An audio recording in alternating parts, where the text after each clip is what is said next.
by the Archgod of Chaos and Destruction. There is no saving. No, he has to be stopped before he can corrupt anyone else. SG, thank you so much for your time today. How excited are you to have this display here at WonderCon? Thank you, Manny. I am beyond excited. I'm having a blast. I'm meeting existing readers, new fans. Oh my gosh, don't get me started.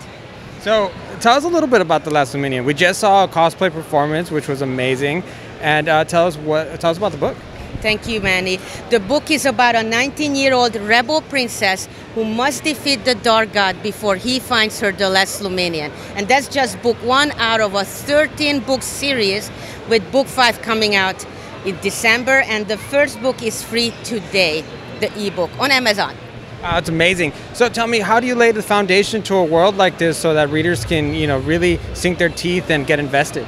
Manny, I spent anywhere from 3 to 4 months on creating the structural skeleton of the story, and then I spent a couple more months on the world building, looking into daily life, the history, the origin stories, the magic, and then I combined the whole story into one. So you get to see this much because I don't do info dump, but then you experience a rich world that's vivid and with diverse characters. Now we have this really unique opportunity that we have some of your characters right behind us. So if you don't mind, walk us a little bit through here of who some of these people are. Absolutely, Manny. This is a 240-year-old mage who has triple elemental magical affinity to fire, to earth, and to water. But he doesn't like to admit that he's 240. He lies. He says he's 200. She is an amazing healer who doesn't know who she truly is. So in book 4, she gets to discover her true self.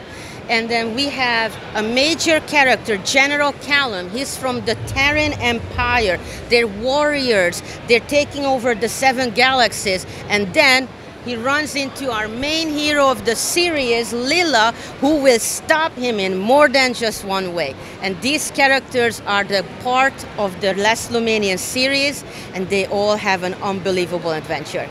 Now, how important is it to be able to show this display for people to be able to visualize the characters before they sink their teeth in the book?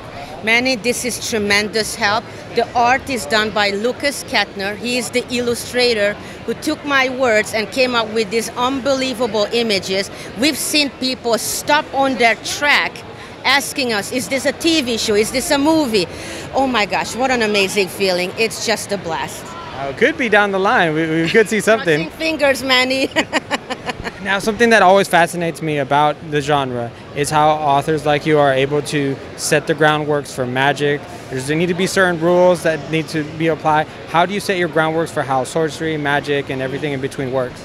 Well, I started with sci-fi, because I love sci-fi, and then I added fantasy to it because I can't separate the two. So I always knew there's going to be technology mixed with magic. And that got me started on how do I marry the two, and I realized the mages are the ones who hold the magic, and they're the ones who combine it with weaponry, with architecture. And of course, they hold these secrets to the chest, right? So that means conflict. And then I spend a lot of time on developing the rule system. And of course, we want to surprise the readers. There are twists coming up. They don't even know themselves what those twists are, because nothing is as easy as they think.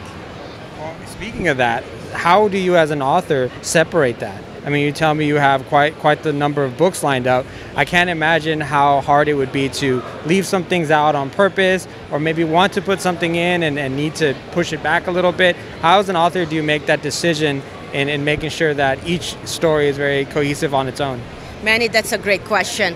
I have an amazing editor from New York Book Editors, and Julie helps me a lot with focusing on the story. What's the most important part? There are no plot gaps. Where do I need more world building? And then whatever I can put into a book, I put it to the side. Nothing is lost, because they can turn into a short story. Deleted scenes for my newsletter subscribers. It's a free newsletter, but they get to see behind the scenes. They have first look at what's coming next, and also they get to experience these stories of the full content that I don't always have a chance to show in the books. Now, where can people find you? Where can people follow you to keep up with your series? I have a website.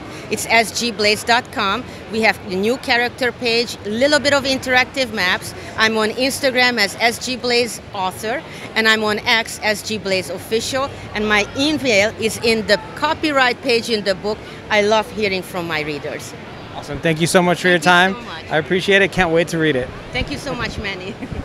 More dark servants, some assistance would be useful. Right behind you.